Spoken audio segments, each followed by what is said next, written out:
You're tuned in to the Restaurant Rockstars podcast. Powerful ideas to rock your restaurant. Here's your host, Roger Bodwin.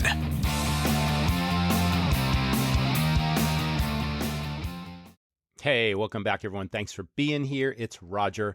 I don't need to tell anyone about the struggles that we are all facing with the labor shortage, and it doesn't matter. Restaurants, just about every industry is having this problem. So this show is all about incentivizing, keeping the great people you do have, finding new staff in creative, unique ways, motivating your managers for ultimate performance, incentivizing your staff to save your company money through efficiencies and new brainstorm ideas, as well as a really unique idea that involves your best customers and incentivizes them to send you new staff. You're not going to want to miss this idea. It's really creative. Wish I had thought of it, but I think you can benefit from it. So don't miss the episode. I'm working once again with my fellow industry professional and friend, Jamie Oikel of runningrestaurants.com. Listen on to this episode. It's a biggie. Rockstars, let me tell you about 7 Shifts. 7 Shifts is a modern labor management platform designed for restaurateurs by restaurateurs. Effective labor management is more important than ever to maximize profit and success, especially now as restaurants begin to reopen and expand their teams. Trusted by over 500,000 restaurant professionals, 7 Shifts gives you the tools you need to simplify scheduling, easily manage time and attendance, communicate with your team, and retain your talent. Best of all, 7 Shifts integrates with the POS and payroll systems you already use and trust, turning your team into a competitive advantage to your business. Right now, Restaurant Rockstars listeners can get 3 months absolutely free. Get started now at 7shifts.com/restaurant rockstars. That's the number 7, SHIFTS.com/restaurant rockstars to get 3 months of industry-leading labor management for free. Now, on with the episode. Well, good morning, folks. I'm Jamie Oikel from runningrestaurants.com, and I'm joined by Roger Bodwin of restaurantrockstars.com. Today's topic is the 5 ways to incentivize your staff and customers. We are live here this morning, Friday, around 10:30 Eastern time on Facebook, on YouTube, on LinkedIn. So hopefully that tech is working. To talk all about this timely topic, because it is the number one question that's out there. So, Roger, before we get started, before we jump in, welcome. Good morning, sir. Thanks. Great to see you, Jamie, as always. And thanks to the audience for tuning in. Yeah, I haven't spoke to Roger for a little bit. It's summertime, so we all been running around crazy and been a little bit busy. But Roger, as you may or may not know, has been my guest many times. And Roger's a longtime operator. You want to give him the quick 60-second background, Roger? What you got? Yeah, so I started my first restaurant, going on about 26 years ago. Went on to start 4 high-volume, highly successful concepts. Really proud to say that my net profit was double that of the average restaurant. And it's all based on systems that I created. I was really big on service. I was really obsessed with profit. And I was sort of a marketing dynamo, and I wanted to dominate my competition. So that's exactly what we did. I sold all my restaurants back in 2014. And get out of that business and just concentrated on Restaurant Rockstars, helping other operators run a more stronger, more profitable business. So I do some coaching and consulting. We have the weekly Restaurant Rockstars podcast, of course. You can subscribe for free on our website or on iTunes. And besides the coaching and consulting and the podcasting and all that kind of stuff, I've got a family, I'm married, got 2 kids, all that sort of thing. And then oddly enough, I didn't think I'd get back into owning restaurants. And just before the pandemic hit, I bought another restaurant. And so I've gone through what most of the operators and most of the audience listening have gone through. We've pivoted probably 5 or 6 different times. We've been able to survive. We've been able to increase our business. Things are coming back now. Things are very optimistic. And that's what's going on. So I'm just excited to, share my experience. And I always love talking to you because we get a real dynamic conversation going. Yeah, I've interviewed Roger, I don't know, countless times over the last five or so years. And so I know some of his stories. So I'm going to poke and prod him to give you guys a lot of good resources. He's in the trenches, and especially through COVID, as he said, pivoted a bunch of times to get where he is. and learned all those same lessons and so forth. So he talked about the podcast and that he has. And one of the main reasons we're doing today's session is most recent podcast was about service and incentives and things like that with I think it was author Ken McGarry, right, Raj? And Correct. Yeah. So we're going to touch on some of similar themes, but really lasering in on what everybody's number one issue is today, and that's staff. I mean, man, I go out to restaurants as a customer and I see the signs, I see the posts on Facebook, I see the struggles in restaurants where, man, I was at a place traveling with my daughter and we sit down and I'm seeing people walk into the host stand and just waiting 5 minutes even to get talk to a host, right? And I know they're eyeballing open tables and I can hear the conversation. Oh, folks, thanks for coming. Sorry to take a while. It's going to be another 20 minutes. And the most confusing thing for a customer is to see open tables and to hear it's going to be 20 minutes. And I knew the reason was because they were short staffed. And this is very common. We've been traveling quite a bit. So I'm seeing this. I assume you're seeing a lot of the stuff, hearing similar from customers and clients about this issue. So before we get into the topics, any echoed thoughts on what you're seeing right now?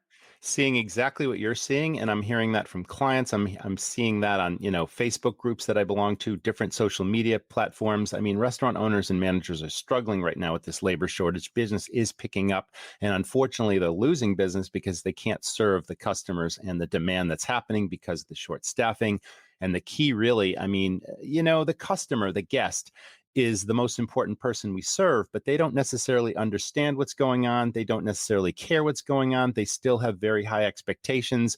They've come out of the pandemic. They've been, they've changed their habits, and now they want to get back to dining experiences as they remember them, family, friends, going out, just getting past this thing. And now they're getting less than stellar experiences simply because we can't serve them properly.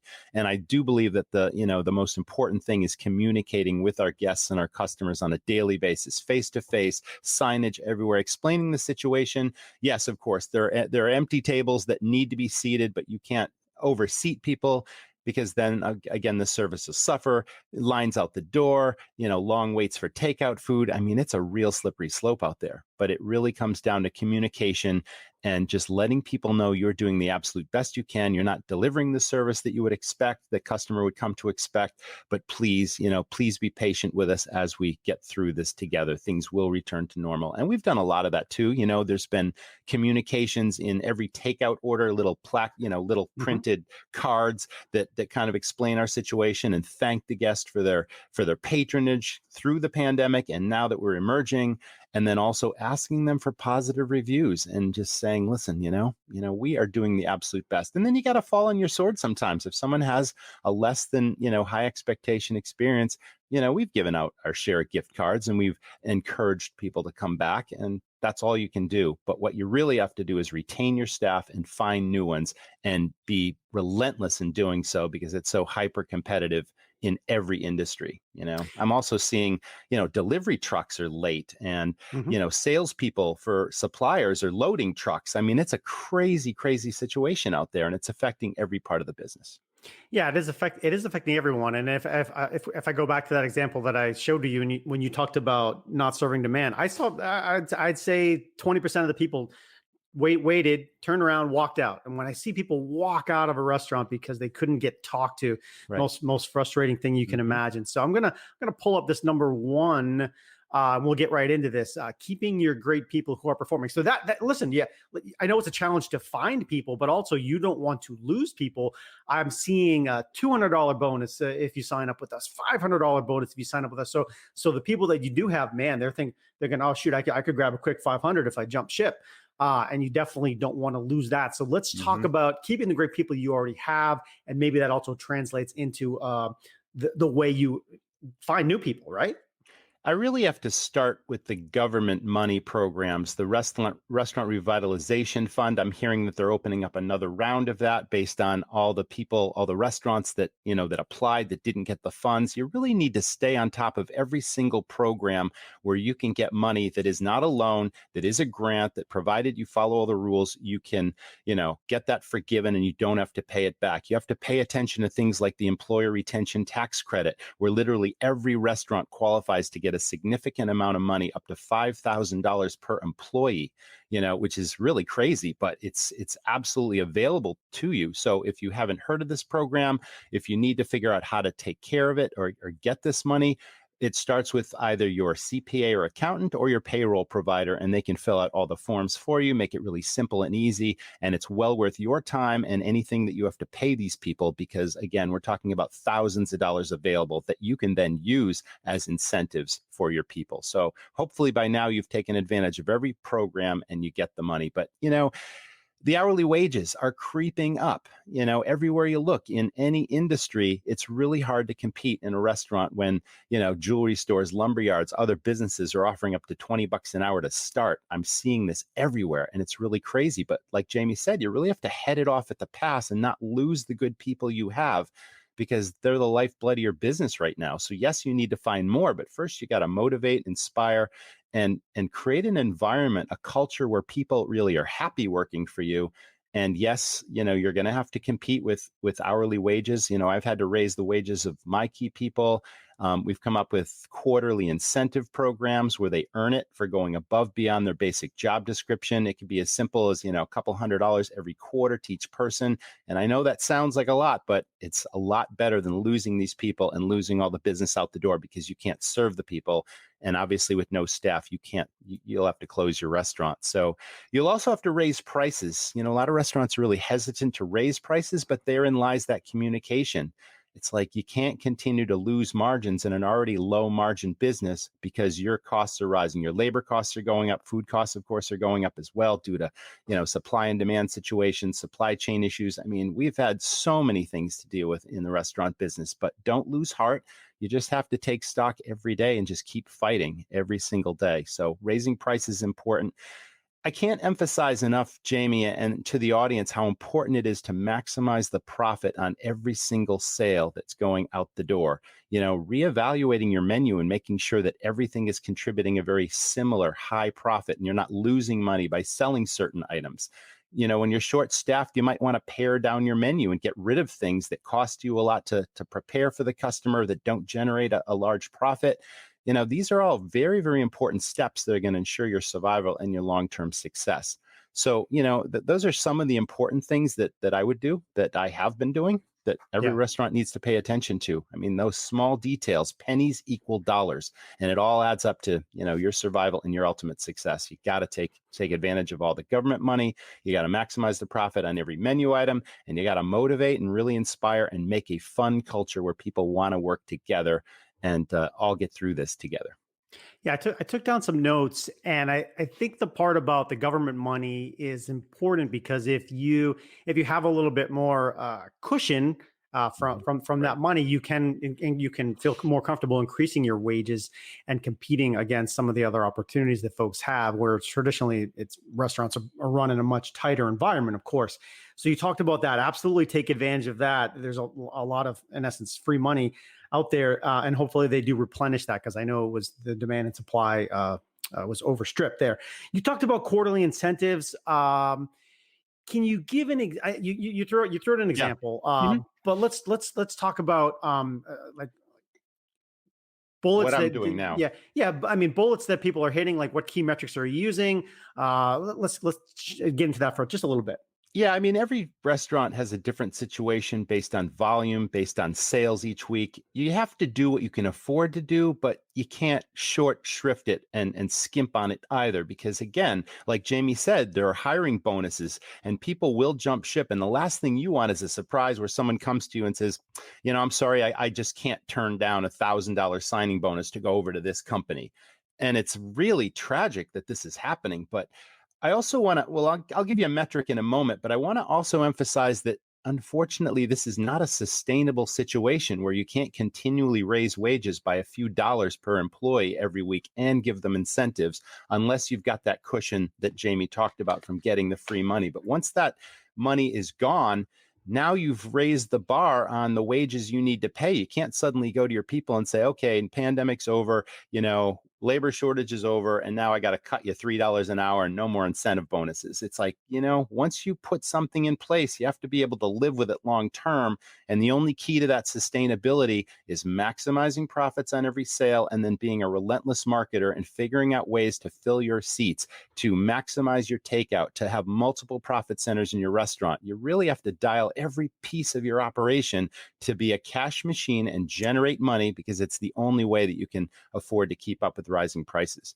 A particular metric for staff in general that we've done is quarterly bonuses.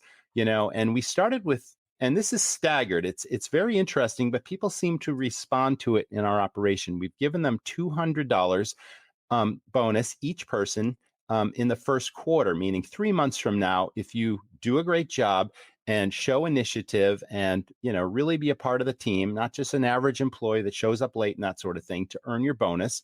And I go back to that job description. It all started with that. Pre-pandemic, everyone needs a very detailed job description for every position in your restaurant. And you sit down with people and you go down line by line, and you have a little place where they can initial on the side, and you keep a copy of this and you say, okay, these are the basic expectations of your job. These are the responsibilities. And if they agree, yep, I agree, this is what I'm held accountable for, then they put an initial on it and everybody signs the sheet. And then you keep that.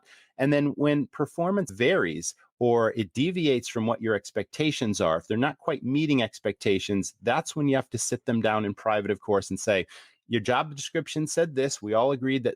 Is there a problem why you can't meet that expectation? You put the ball in their court and you ask them how they would solve the problem to get their performance back to what expectations are. If they were unrealistic expectations, then sure, you can say, okay, we tried it. It didn't really work. Let's alter this a little bit. And now we're going to re-agree that we're going to shoot for this benchmark. So it starts with a job description. I would pay bonuses for those people that go above and beyond.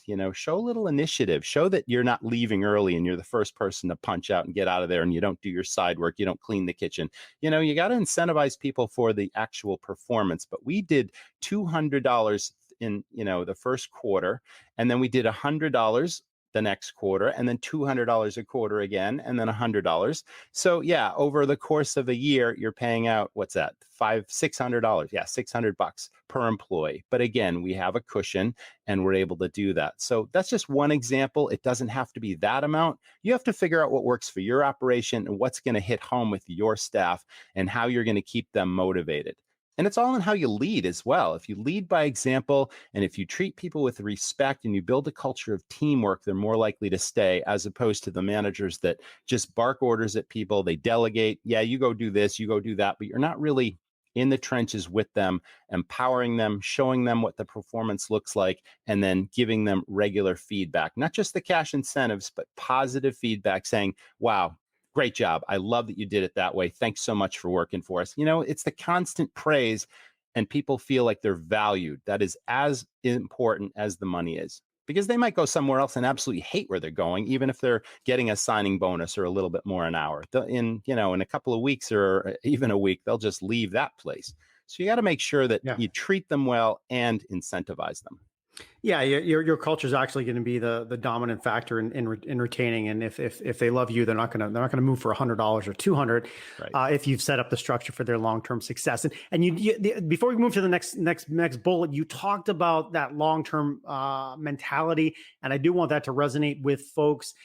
We are in such a different economic model through COVID that I use the phrase, before COVID, it was kind of very easy times. It was really easy to make money. The people were flowing, and then obviously the worst thing we've ever seen. And now we're coming out of it, and hopefully you took that time to get systematized for profits. And now all of a sudden customers are again, they're in your door, lines out the door, having trouble serving them all. And it's like, man, are you maximizing every opportunity? And so that's not our purpose today to get into all that, but really make sure you have that mindset. Some of our Rogers and others content gets into that. Roger has courses that get into that, and I'll have him reference that here at some point. But like, that is a big focus in addition to getting people. So let me jump here, and we'll talk about number 2. Create a way to keep loyal customers coming back and finding new staff. This is, I think you came across an idea, or what do you want to share here?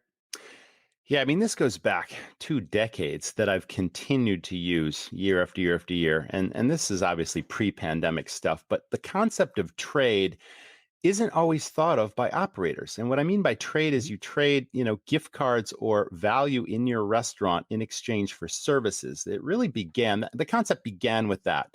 So I would go to all of my suppliers. Obviously, your food and beverage suppliers aren't going to work on these types unless they're independent companies. But I'm talking about anything like trash removal or plowing or flower arrangements or things that you buy, linen services if it's a small independent company.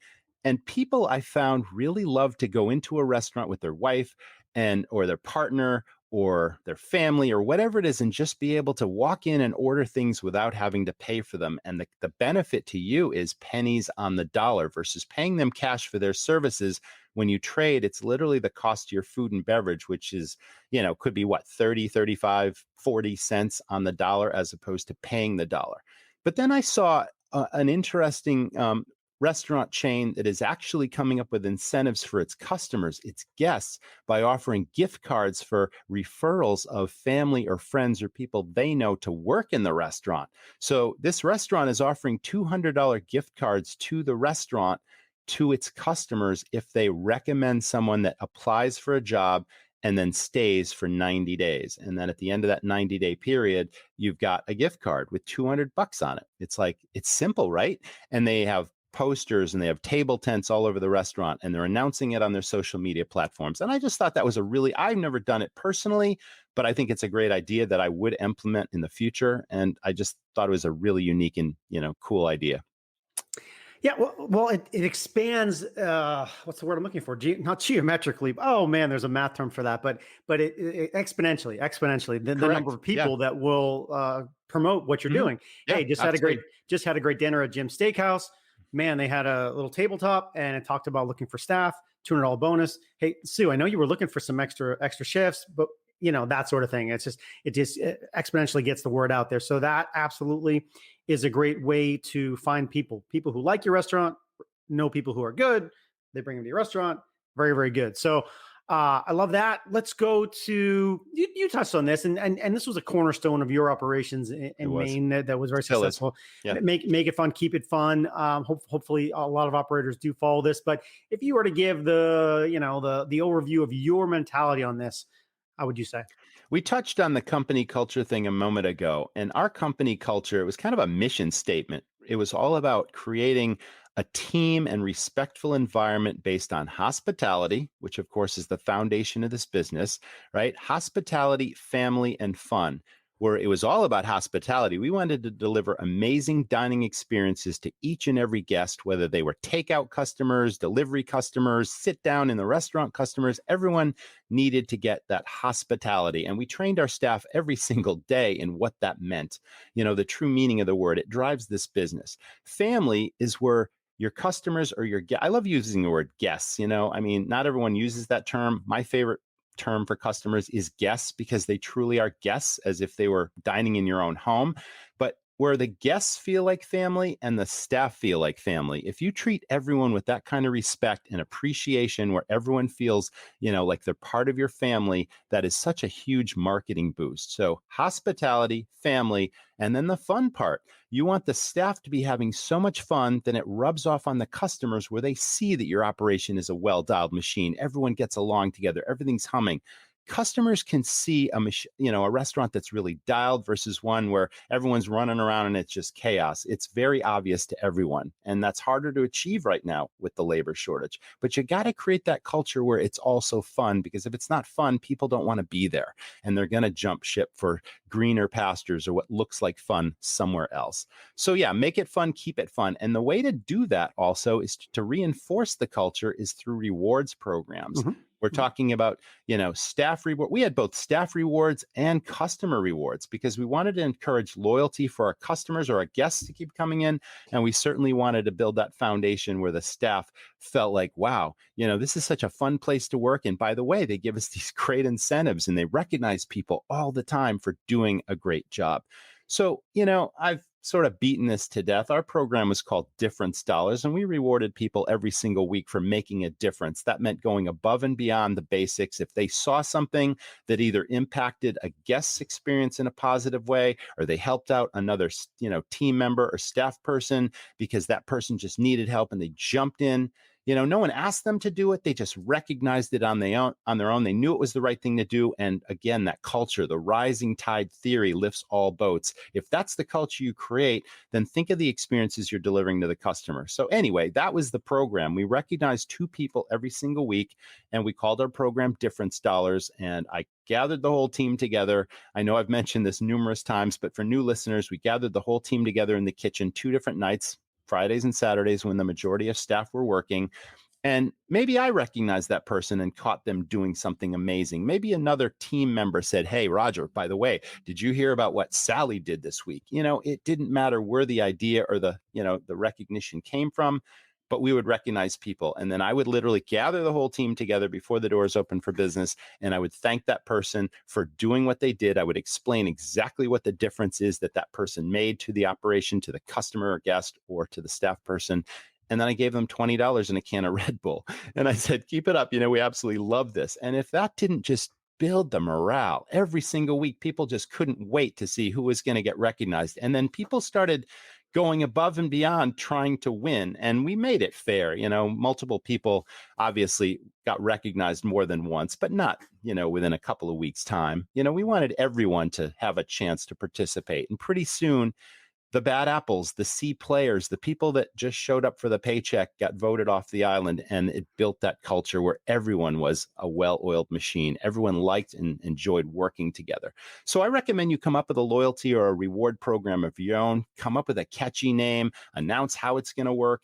I would, at the end of the week, when we gave this stuff away, I would then type the whole difference up and frame it, and the back kitchen and the employee area and the employee bathroom and the hallway and literally every part of the back of house was filled with these differences. And then whenever a new employee was hired, of course, they couldn't miss, walking down the hall and reading what Sally did and what John did and what Bill did. And it just automatically sent a message. These are the expectations to work here. This is what people do. And by the way, we're rewarded for that performance. And boy, all that impacted our guest experience like you wouldn't believe. So come up with a catchy name, come up with gift cards to Starbucks or movie theaters or small cash rewards, doesn't matter. And that really builds that culture. And then there's the prizes that you can also get from your suppliers. I've talked about that endlessly as well. Yeah, Roger he's shared that story with me a few times in our sessions, but every time I hear it, I go, geez, why the heck doesn't every restaurant do exactly that? And I wrote down some bullets here that I like. I mean, you use the keywords, family and guests and respect and appreciation, but what I really like about it is the unplanned nature of catching them doing something right, spontaneous. Yes. So it's not something that you do. Hey, if you do these 5 things right, you'll get rewarded. No, it's like, let me catch you doing something that kind of goes above and beyond, and I'm going to recognize you for that.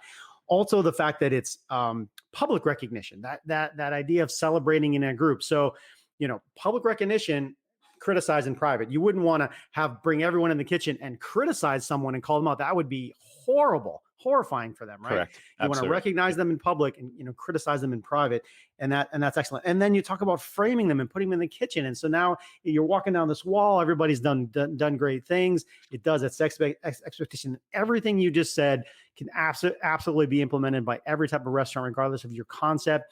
It is a great way to build culture. So I think that in and of itself, just running through that in your head and your operation is very, very helpful. And then the other thing I wrote down is he talked about working as a team and having each other's back. Customer standpoint here, customer hat here. When the servers walk with their head down, past my table, not my job, not my problem, I'm not going to help. Like, that is horrible. as a customer to feel like the only person I got can look, then I got to do this, right? I got to do, where's my guy? Where's my girl? Like, cause no one else will help me in the whole darn place. And you don't want to have that in your environment. You want to have everybody working together. So, all right, Roger, let's keep moving. Manager incentives to grow your brand and your business. So managers, obviously a big piece, more responsibility. They're probably feeling the stress, the strain as well. What do you think is a good tip for these folks? Well, managers have very, very demanding jobs in restaurants, and their job description is a full plate. And there are average managers, and then there are stellar, exemplary managers. And I guess the difference comes down to two different words: empowerment versus delegation. And I love the word empowerment because the difference is any manager, any ordinary person can delegate and tell somebody what to do. Yeah, you go do that. This needs to be done. It's your job. Go do it. Okay, that's delegation. Empowerment is developing your people, leading by example, explaining the importance of doing something, demonstrating perhaps how things should be done, and then giving them a reason why it's going to impact the restaurant as a whole, and explaining to them what a difference that will make. So that's empowerment. I also like the word intrapreneur. You and I have talked about this numerous times. So everyone knows what an entrepreneur is, right? Someone who takes a risk to start a business with the hopes of making a profit. Very simple definition, right? An intrapreneur is someone who treats their job as if it was their business, they owned it, and their success or failure depended on how they performed that job. So, very few people are intrapreneurs. And it's innate in many cases. People are either born with it or they don't have it, but it can be trained. It can be inspired. And I had many managers over the years that, we just introduced this concept. There were expectations, of course, and then there were bonusable levels for achieving certain successes above and beyond the job description. So it really starts again with the job description, where these are the basics of your job and this is how you earn your salary. These are A, B, C, D, and perhaps E of bonusable activities, whether you do something that builds the business. If you're a chef or a kitchen manager, do you come up with cash cows that are pure profit, that are making the restaurant money? Are you incentivized for keeping your food costs consistent and within what I call the sweet spot? Are you in charge of managing a staff? Are your labor costs in line consistently in that sweet spot? You incentivize people for hitting these benchmarks and staying there, and then even improving upon those benchmarks. Okay, so that's really, really important. So maybe it's ordering efficiency if you're a kitchen manager or chef, low waste spoilage, no theft. I mean, all these things really make the business more successful. If you are a front of house manager, can you increase the takeout business? Can you create a catering operation? Can you develop private parties and events at non-busy times when the restaurant isn't full? Or do you have a separate banquet facility where now this person is dialing for dollars and getting business coming in the door? We used to give people percentage incentives for hitting those goals, and it's well worth your while. If you can track, and there's the key word, it must be trackable, because in order to give an incentive or a bonus, you need to have an idea of what that return on investment was. If it cost you anything to implement the program, and then what the profit was above and beyond that, and then giving somebody a percentage of that profit keeps them motivated to keep the wheels turning of success and progress. All those things are really cool. Creating a loyalty program is another idea. I mean, you can come up with all sorts of ideas. My bar manager literally built our mug club from scratch, and it went from, 50 mugs year one. And when I sold my flagship restaurant, he had built it to over 1,200 mugs, each of which was, a membership that paid so much cash every single year to belong. And my bar manager got a percentage of every mug that he sold. And it was well worth our while. I mean, we're talking about, and not every operation can do this, but, 1,200 mugs that pay you $50 a piece. I mean, you're looking at like $60,000 in extra cash that a restaurant can use, whether it's $5,000, $10,000, $50,000, doesn't matter. If you can bring in that kind of extra money, profit centers, creating a merchandising program, because I'm a big advocate of building a brand, not just running a restaurant. We talk about multiple profit centers. So can you come up with logo merchandise where people pay you to advertise your business, whether it's wearable clothing with your logo on it, whether it's packaged foods to go that keep your brand top of mind with the customer when they take home your delicious food, and then it reminds them they want to come back into your restaurant. I mean, people literally pay you to advertise your product. You can't have too many profit centers. Do you have extra space in your restaurant to bring in, video games, pinball machines, those candy crane games, all the stuff that kids love, because parents love to have a night out where the kids aren't at the table bugging them. It's like the kids eat and then they're occupied. And you'd be surprised at how much money you can rake in, and you don't have the maintenance hassles of owning this equipment, because there's companies across the country that literally bring these games and cranes and stuff to you with a change machine, and they maintain it, and they come in once a week and they take the cash out of it and they give you 50% of the take. And all you need to do is provide them the space if you have the space. I mean, these are just some simple ideas of additional profit centers. We talked about private parties, events, all that kind of stuff. I can go on forever talking about this, but incentivize your people to come up with these ideas. Roger, listen, man, I got to tell every restaurant for the next 4 years, no cranes. No cranes, because if my kid goes in and there's a crane, I'm out $5 instantaneously. Yep, I know. Until she gets a little older and gives up on the crane dream. No more. No, I'm kidding. Yeah, listen, that's what they do. Can I have a dollar? Can I have a dollar? Wasn't that fun? Can I have a dollar? Can I have a dollar? Do you have any quarters? Oh man, it's brutal. But yeah, and so that's money that, because the crane never gives any prizes, so it is good profits. But listen, I wrote down something that is 1000% true. We have an article, and I swear to God, it's got to be at least 10, 15 years old on our site, and I could find it somewhere. And it talks about a waitress somewhere in Minnesota. I don't know. And this was years ago. So the number is still a giant number. It talked about a waitress maximizing her opportunities to make over $90,000 a year as a server. That's great money today. It certainly was 10 years ago. And what she did, and it talks about, is she thought about it as her business. This guy, this restaurant owner, has given me a business inside his business. There's no risk for you, right? They've taken all the liability, they've taken all the infrastructure, they're doing all the stuff, and you just show up, and then they've provided you a business. And if you have that mindset walking in, man, these guys are taking care of all the other headaches. All I got to do is do this, build a clientele, upsell, and I can make a whole bunch of money. And that works for the servers. It works for your managers. You can incentivize your kitchen staff as well. I think our fifth point will be really short, because we're already kind of hit on these points. But if they operate with a mindset of, I'm a little small business inside of this business where the owner is taking really the bigger risks, man, you can really make yourself a lot of money. And in the meantime, make your business a lot of money and be very valuable. So that mindset of entrepreneurs is 100% applicable in any environment. So maybe I hit this, and if there's something, because we've talked about all these efficiencies that save money for the company that are benefit, but is there something else you want to specifically touch on here that we didn't already hit? I'm really glad that you brought that up. And, we already talked about earlier, the importance of, about incentivizing your staff and the teamwork and the respect thing and all that. And the importance, of course, of dialing in your menu so that every single thing that goes out the door maximizes your profit. But thank you. Your point really brings up the fact that you can have an order taker on the phone or on the floor serving the customer and giving them an ordinary experience, or you can have people so well trained that they know their menus inside and out, they know your restaurant concept and all the hooks we talk about inside and out, and they have that personality that can literally light up a room and make suggestions that we know that the customer will enjoy and appreciate. And that's a salesperson, not an order taker. And if every dollar counts, why would you allow order takers on the phone or on the floor without training them to make suggestions? Every single table, every time, every customer in the door, make suggestions. If you're proud of what you're selling, then you should not be hesitant to train your staff to make these suggestions and recommend things that complement what they're already ordering, things that you recognize because they've got a family and the kids would like it. You got to come up with all these things that are suggestions and regularly train your staff to make suggestions while they're delivering amazing dining experiences. And that is a critical thing. So I'm really glad that you brought that up. Maximizing every dollar and every sale as well as the profit you're making on every sale makes so much sense.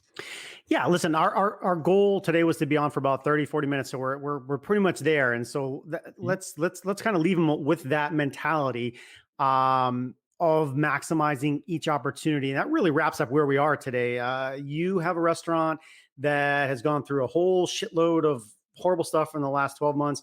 Things are coming back online, especially where I am, where I've been traveling. Restaurants are busy again. Mm-hmm. Yes, COVID is still a concern. I wish we just closed the door and locked that thing down. I know the variants are sneaking back in, but hopefully we solve this. And right now it seems like from the customer side, we're going to keep progressing well, regardless. So with that in mind, like how do you maximize every opportunity?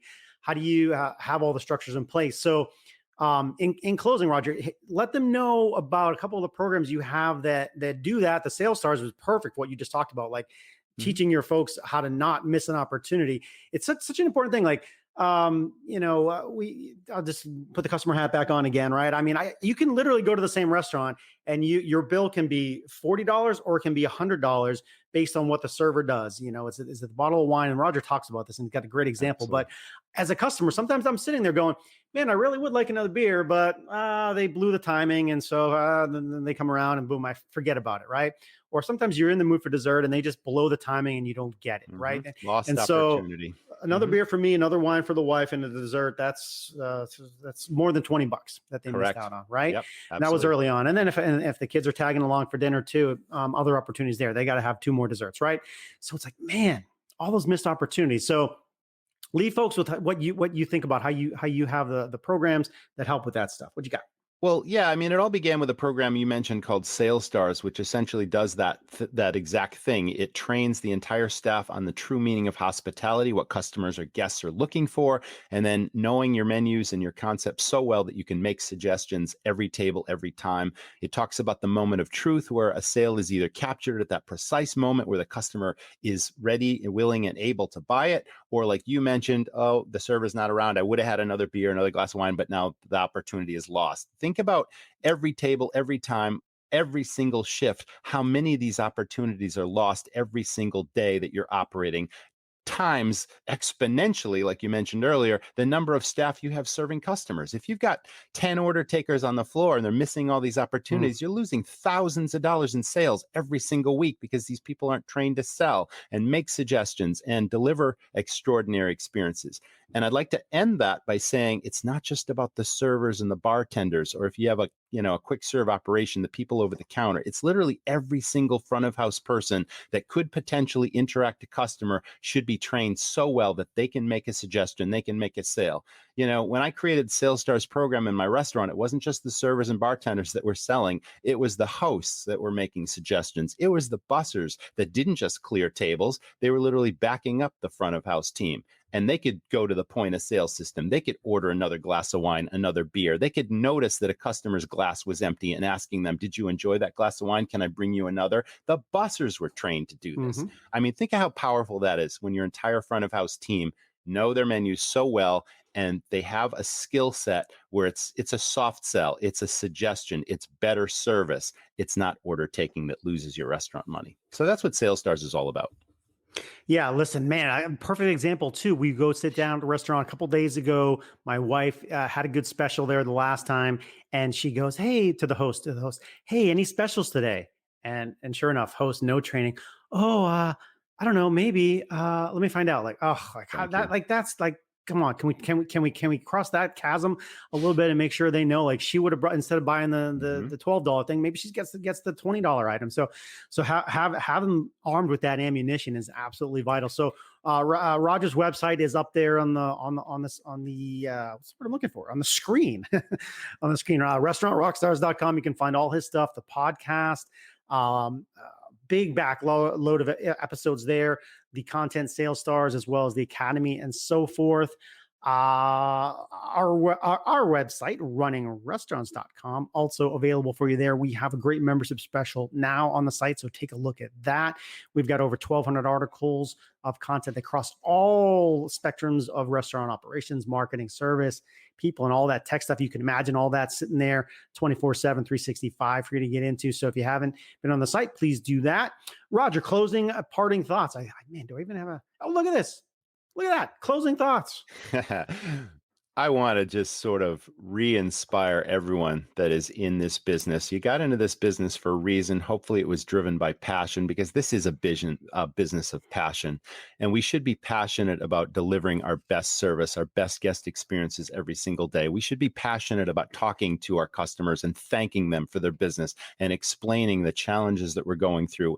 And obviously coming up with these incentive programs that reward them for their business. But it's really all about the worst seems to be over. If you've made it this far, if your restaurant has not closed, if you pivoted 100 times like we have and you're still going, dig a little deeper. It's almost over. Get through this, get creative, brainstorm with your team and your staff, and just keep everybody really, really inspired to do their best for the customer, because the customer will reward you with that business if they feel that they're special. So it's about incentives, of course, but it's also about pats on the back and praises for recognizing people for doing a great job.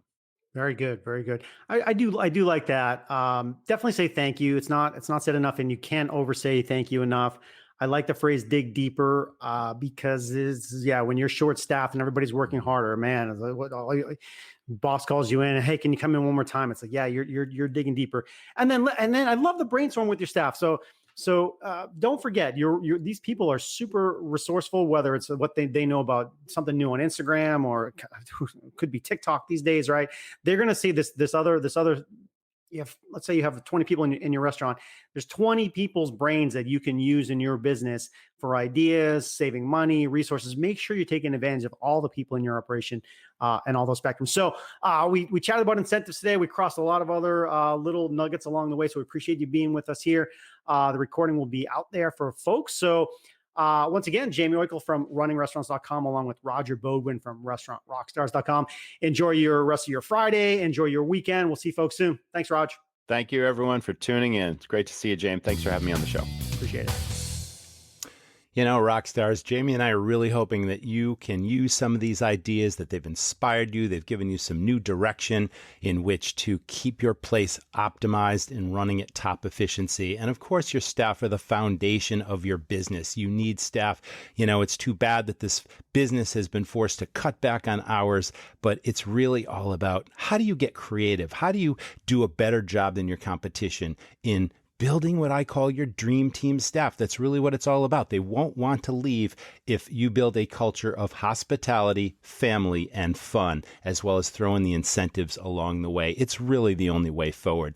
If you want some more ideas on how to build your dream team, we have a turnkey package at Restaurant Rockstars. It's an online video training system called Sales Stars. It's proven to deliver amazing guest service experiences, dining experiences. It's proven to train your entire front of house team, literally anyone who interacts with a customer, to recognize opportunity and to serve and to sell, to make recommendations that we know the customer will enjoy and appreciate, which in turn doubles and even triples your check averages while providing, like I said, an amazing dining experience. It is a competitive advantage.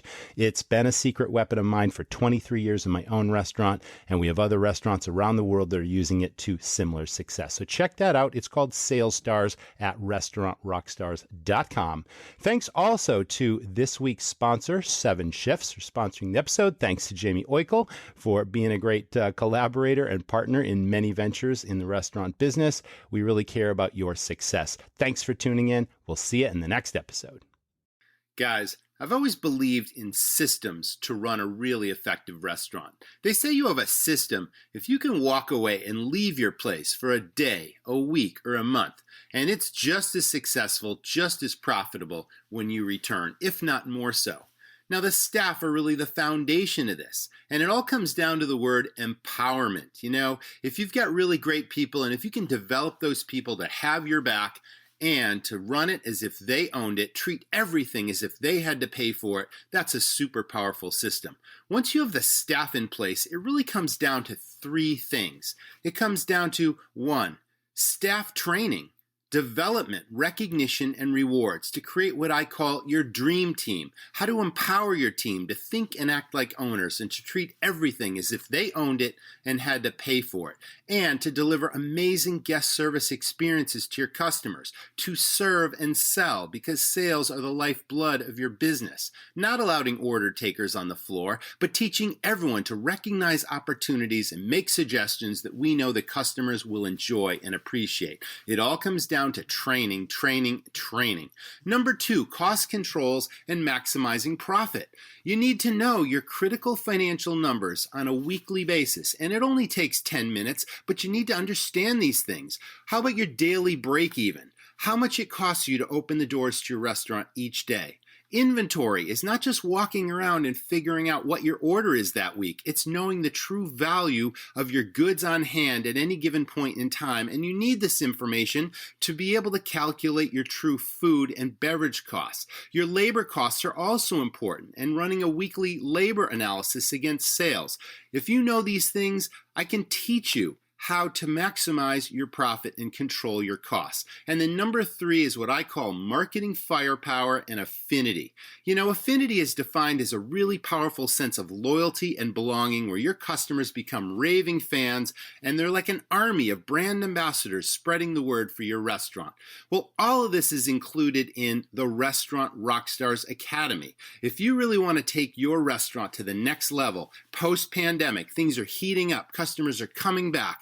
Now's the time to really maximize your opportunities, maximize your sales and profits, and create that dream team staff. Check it out at restaurantrockstars.com. It's the Restaurant Rockstars Academy. Thanks so much.